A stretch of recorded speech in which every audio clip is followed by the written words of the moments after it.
In this activity, we're gonna build a building that is earthquake proof and can withstand 3 different types of earthquakes. Earthquakes happen through tectonic plate movement. Tectonic plates are huge chunks of rock underneath the land and the sea, and they're all over the world. So when an earthquake happens, these plates move. So the first type of earthquake is a convergent earthquake, and this is when one plate moves up and the other one moves down. The second type is called a divergent earthquake, and this is when the plates move away from each other.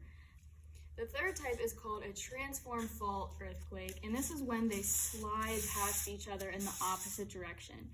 So what you need is a 4-ounce container of Play-Doh and a container of toothpicks. And you're going to construct a building that is earthquake proof and can withstand those 3 types of earthquakes.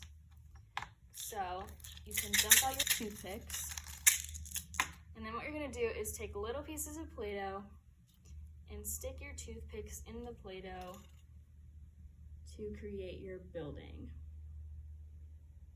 And you can use as many toothpicks as you want, but you only have this much Play-Doh. Go ahead and pause the video while you build your building, and then come back to see how to test it. After you have your building constructed, you're gonna carefully lift it onto your tectonic plates.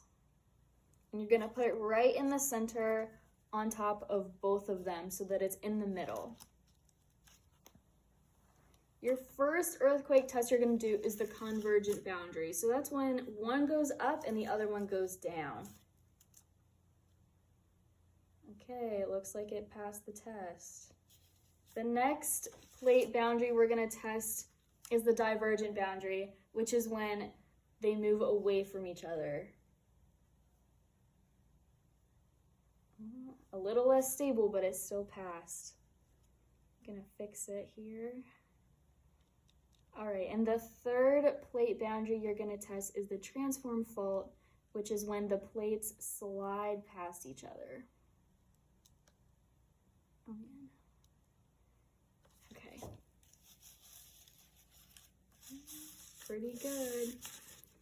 If your building collapsed or came apart at any of those tests, like mine did, you're gonna want to redesign your building for round 2. So you can keep the same building that you have, or you can build a new one, and you're just gonna make it a little bit stronger, and then retest each of the 3 earthquake tests, and then write down on your worksheet which designs work best and why you think that.